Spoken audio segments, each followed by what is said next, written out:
হয় এমনটি দাবি করেছেন এক শাহবাগী নারী। এ বিষয়ে আপনার মন্তব্য জানতে চাই। এটা আরেকটা ঢালাও মন্তব্য করার নজির। দেখেন, মসজিদগুলোতে কি কথা বলা হয় সেগুলো এখন আজকাল সব জায়গায় রেকর্ড হয়। আলহামদুলিল্লাহ, মসজিদগুলোতে যৌতুকের বিরুদ্ধে কথা বলা হয়, মসজিদগুলোতে তরুণদেরকে বকে যাওয়ার হাত থেকে বাঁচাবার জন্য কথা বলা হয়, মসজিদগুলোতে মাদকের বিরুদ্ধে কথা বলা হয়, মসজিদগুলোতে সমাজকে সুস্থ ধারায় রাখার জন্য চেষ্টা করা হয়। অতএব এই যে ঢালাও ভাবে জুমার নামাজে নারীদের বিরুদ্ধে নারীদের ব্যাপারে খারাপ কথা হয়, যারা বলছেন এরা হলো নারীদের সবচেয়ে বড় শত্রু। এরা নারীদের অধিকার প্রতিষ্ঠা করতে চায় না, এরা নারীদেরকে ব্যবহার করতে চায়, নারীদেরকে ঢাল হিসাবে ব্যবহার করতে চায়। হাজার হাজার কোটি টাকার যে পর্ন ইন্ডাস্ট্রি আছে ওটা বাঁচাবার জন্য নারী অধিকারের নামে এরা অনেক পলিসি তৈরি করে। এদের এই সমস্ত মুখরোচক অনেক স্লোগানের পেছনে অনেক দুর্বিসন্ধি এবং অসৎ উদ্দেশ্য লুকায়িত আছে। আলহামদুলিল্লাহ, এদেশের মেম্বারগুলোর যে অবদান, আমি একটা কথা প্রায় বলি, আমাদের দেশ নানা কারণে অর্থনৈতিকভাবে আমরা পিছিয়ে আছি। এখনো পর্যন্ত এই দেশের যে আর্থসামাজিক অবস্থা, এখানে অপরাধ নিয়ন্ত্রণ যতটা আছে, যতটা নিয়ন্ত্রণ করা গেছে, এর জন্য আইন শৃঙ্খলা রক্ষাকারী বাহিনী, প্রচলিত আইন, শাসন, এগুলোর যেরকম অবদান আছে, এর পাশাপাশি একটা উল্লেখযোগ্য অবদান হলো এই জুমার মসজিদের মিম্বরগুলো। এগুলো থেকে সারাদিন মানুষকে নীতিবাক্য, নীতিনৈতিকতা চর্চার গুরুত্ব বোঝানো হয় দেখে অনেকখানি মানুষের মধ্যে অপরাধ প্রবণতা কম। এগুলো যদি না থাকতো, এগুলো যে বন্ধ করে দেওয়া হতো, তাহলে দেখা যেত মানুষ লাগামহীন কোথায় গিয়ে হতে পারে। আপনি বলবেন ভাই, পশ্চিমা পৃথিবীতে অমুসলিম প্রধান দেশগুলোতে মানুষ অনেক ডিসিপ্লিন মেনটেন করে, অনেক শৃঙ্খলা মেনটেন করে, তারা কিউ মেনটেন করে, খুব ভদ্র, কেউ আইন লঙ্ঘন করে না, তারা তো অনেক ভালো, তাদের ওখানে তো জুমার নামাজে খুতবা নাই, তাহলে তারা ভালো হইলো কেমনি? প্রথম কথা হলো, উন্নত দেশে মানুষের যখন অনেক টাকা পয়সা থাকে, চলার মতো সকল ব্যবস্থা থাকে, তার ছেসরামি, ছিসকে দুই নাম্বারি, ছোটখাটো প্রতারণা, এর আল ঠেলা, ওর আপনার মেরে খাওয়া, এই মানসিকতাগুলো থাকে না। গরিব হলে, অসচ্ছল হলে এগুলো যতটা থাকে, এটা একটা বিষয়। তো ওই সমস্ত দেশগুলো আগে আছে, এই সমস্ত ক্ষেত্রে এসে তারা অ্যাডভান্টেজ পায়। আরেকটা বিষয় হলো, তাদের দেশগুলোতে কঠোর আইনের শাসন আছে, যার কারণে সেই অ্যাডভান্টেজটা তারা পাইছে। আমাদের এখানে যে আইনের শাসনটা ঢিলে আছে, ওইটা বরং কিছুটা রিকভার করছে এই মসজিদগুলোর নীতিবাক্য, মানুষকে মোরাল ডেভেলপমেন্টের জন্য যে নসিহাগুলো করা হয় সেগুলো। অতএব মসজিদের ব্যাপারে এই ধরনের ঢালাও মন্তব্য যিনি করেছেন, তার বিরুদ্ধে রীতিমতো প্রচলিত আইনে মামলা হওয়া উচিত, তার বিচার হওয়া উচিত। এত বড় দুঃসাহস যে মসজিদগুলোর বিরুদ্ধে কথা বলেছেন। আমরা এই ভদ্র মহিলার ব্যাপারে দোয়া করি, আল্লাহ তাআলা তাকে হেদায়েত দান করুন, তিনি ইসলামের সত্যতাকে বোঝার মতো তৌফিক আল্লাহ তাআলা তাকে দান করুন। এই ধরনের জঘন্য মন্তব্য, এটা কোনো সুস্থ মস্তিষ্ক সম্পন্ন মানুষ করতে পারে না। যার মাথা ঠিক আছে, তিনি মসজিদের বক্তব্যগুলো শুনেন, ঢালাও ভাবে এরকম একটা ডাহা মিথ্যা কথা, মিথ্যার তো একটা ধরন আছে, লেভেল আছে, লেয়ার আছে, এরকম কথা বলতে পারে না। মানুষ জাতিকে আল্লাহ নিজ হাতে তৈরি করেছেন, যদি করেও থাকে, মানুষ জাতিকে কি আল্লাহ নিজ হাতে তৈরি করেছেন? যদি করেও থাকেন, তাহলে একজন মানুষকে তৈরি করতে কত সময় লেগেছে? কেননা একজন বক্তা দাবি করেছে ওনার তরিকার আরেক বক্তাকে তৈরি করতে নাকি আল্লাহ 30 বছর সময় লেগেছে। নাউযুবিল্লাহ।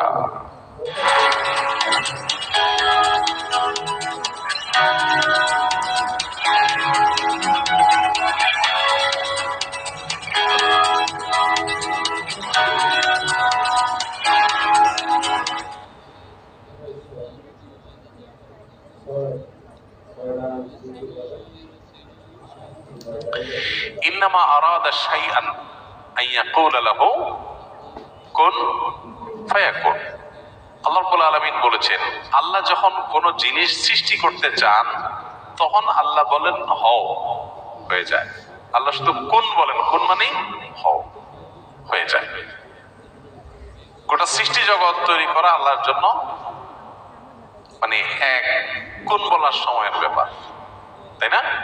আল্লাহ যা চান সেটাই হয়ে যায়। এরপর আল্লাহ তাআলা এই নবমণ্ডল এবং ভূমণ্ডল, এই মহা সৃষ্টি আল্লাহ তাআলা সৃষ্টি করেছেন 6 দিনে। যেটা আল্লাহ তাআলা কোন বললে হয়ে যেটা 6 দিনে কেন করেছেন এটা নিয়ে অনেক আলাপ আছে। আল্লাহ তাআলা আগে একটা সৃষ্টি করেছেন, পরে একটা সৃষ্টি করেছেন। এখানে মানুষকে কাজের ধারাবাহিকতা, প্রত্যেকটা কাজ করার ক্ষেত্রে একটা সিস্টেমিক্যাল ওয়ে অবলম্বন করা, একটা ধারাবাহিকতা মেনটেন করা, কোনটা আগে কোনটা পরে, সেই শৃঙ্খলা রক্ষা করে কাজ করা, এটার শিক্ষা দেওয়ার জন্য আল্লাহ তাআলা এই সময় নিয়েছেন। কিন্তু আল্লাহ তাআলার সময়ের প্রয়োজন নাই। যেখানে কোরআনে আল্লাহ তাআলা বলেছেন যে এই মহাসৃষ্টি, নবমণ্ডল ভূমণ্ডল সৃষ্টি করেছেন আল্লাহ তাআলা 6 দিনে, সেখানে এক বক্তা সৃষ্টি করছে আল্লাহ 30 বছর লাগছে। আল্লাহর শানে এই ধরনের কথা বলা ঈমান যাওয়ার মতো বেয়াদবি, ভয়ঙ্কর কথা। যে আল্লাহর 30 বছর লাগছে, মানে উনি এত বড় হয়ে গেছে, ওনারে বানাইতে আল্লাহর 30 বছর লাগছে, নাউজুবিল্লাহ। আপনি কোন আলেমের মর্যাদা বর্ণনা করবেন, তার যোগ্যতা থাকলে সেটা বলবেন, 100 বার বলেন, কিন্তু বলতে গিয়ে যদি আল্লাহর শানে বেয়াদবি করে ফেলেন, আল্লাহর জন্য তারে বানানো কঠিন হয়ে গেছে, সে এত বড়, তাহলে মানে আল্লাহর জন্য কঠিন করে ফেলছে বিষয়। মানে কোনো কোনো ক্ষেত্রে এই ক্ষেত্রে আল্লাহ মানে আল্লাহর সাথে তাকে আপনি, আল্লাহ শক্তির সাথে তার সৃষ্টিকে আপনি কম্পেয়ার করলেন, মানে তার মাহাত্ম্য তুলতে গিয়ে আল্লাহর সাথে বেয়াদবি করলেন। কুফরি কথা, এই ধরনের কথা। আল্লাহ তাআলা আমাদেরকে হেদায়েত দান করুন। নবীকে সৃষ্টি করতে আল্লাহ তাআলা তো এরকম আলাদা করে এত বছর লাগছে কোনো হাদিসে আমরা জানি না, সাল্লাল্লাহু আলাইহি সাল্লাম। সেখানে কোনো বক্তাকে সৃষ্টি করতে লাগবে কেমনে? আর আলাদা করে আল্লাহ তাআলা একজন করে সৃষ্টি করেন নাই। আল্লাহ সৃষ্টি করেছেন আদম এবং হাওয়া, তাদের থেকে বাকি সব মানুষ সৃষ্টি করেছেন। আর সকল সৃষ্টি যত মানুষ কিয়ামত পর্যন্ত আসবে তাদের সবাইকে আল্লাহ তাআলা একসাথে আদম আলাইহিস সালামের পিঠে আল্লাহ তাআলা দিয়েছেন, হাদিসে রয়েছে। এগুলো সবগুলো আল্লাহর জন্য একটা কোন বলার ব্যাপার। অতএব এই কথাগুলো নিছকই প্রান্ত কথা। কিয়ামতের দিনে সবাইকে যখন সবাই যখন জান্নাত তালাশ করবে, ঠিক সেই সময় কেবল এক শ্রেণীর সুন্নি মানুষের নিকট জান্নাত নিজে এসে ধরা দিবে। ইসলামের আলোকে বিস্তারিত জানতে চাই, প্রত্যেকে এসব পান আপনারা আল্লাহ জানেন। জান্নাত নিজে এসে ধরা দিবে, জান্নাতে ঠেকা পড়ছে। জান্নাতটা তো মায়ের হাতের মোয়া, মামুর ভাইয়ের আবদার, যেটা নিজে এসে ধরা দিবে। যেখানে নবীজি আল্লাহর কাছে দোয়া করতেন, আল্লাহুম্মা ইন্নী আসআলুকাল জান্নাহ, আল্লাহ আপনার কাছে আমি জান্নাত চাই, ওয়া মা কাররাবা ইলাইহা মিন কাউলিন ওয়া আমাল, এবং সে আমলের তৌফিক চাই যে আমল করলে জান্নাতের কাছে যেতে পারবো, যে আমলটা জান্নাতের কাছে নিয়ে যাবে। এটা দোয়া করছেন কে? নবীজি সাল্লাল্লাহু আলাইহি সাল্লাম।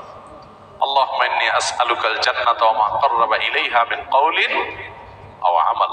আল্লাহ সেই কথা, সেই কাজ আপনি আমাকে করান, সেই কাজের পথে আমাকে গাইড করেন, সেই কাজগুলো করার তৌফিক দেন যেগুলো করলে জান্নাতের কাছে আমাকে নিয়ে যাবে।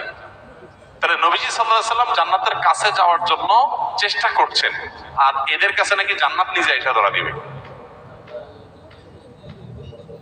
সীমালঙ্ঘন, বাড়াবাড়ি, এগুলো খ্রিস্টানদেরকে ভ্রান্ত করেছে।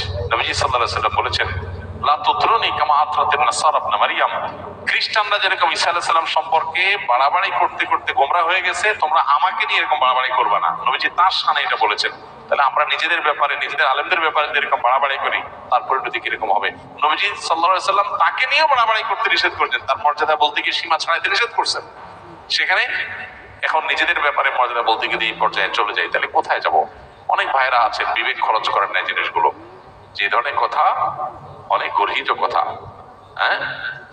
বিশেষ করে ধারণা করে কোনো মন্তব্য করা। তাহসাবুনাহু হাইয়িনা ওয়া হুয়া ইনদাল্লাহি আযীম, আল্লাহ বলেছেন তোমরা এগুলোকে খুব হালকা কথা মনে করো, আল্লাহর কাছে এগুলো অনেক বড়। বিশেষ করে কারো সম্পর্কে কোনো মন্তব্য ধারণা করে করা। তো যাই হোক, এ ধরনের বিষয় অবশ্যই গর্হিত কথা। এরকম কোনো কথা নাই যে কিয়ামতের দিন জান্নাত কারোর কাছে আসবে না, জান্নাতে ঠেকা পড়ে না, এরকম। সবাই জান্নাতে যাওয়ার জন্য পাগল করা থাকবে, লালায়িত থাকবে, ব্যাকুল থাকবে, অস্থির থাকবে, পেরেশান থাকবে। নবী রাসূলগণ আল্লাহ রাব্বুল আলামিনের কাছে কিয়ামতের দিন অনেকেই সন্ত্রস্ত থাকবেন, পেরেশান থাকবেন। বিভিন্ন হাদিস দ্বারা সেটা বোঝা যায়। তাদের হালত যখন এরকম হবে, সেখানে আপনার বিশেষ কোন এই যুগের কোন মানুষ তিনি তার কাছে জান্নাত বা তাদের কাছে জান্নাত আগে আয়েশা ধরা দিবে, এটা খুবই জঘন্য কথা এবং ভুল কথা। কেন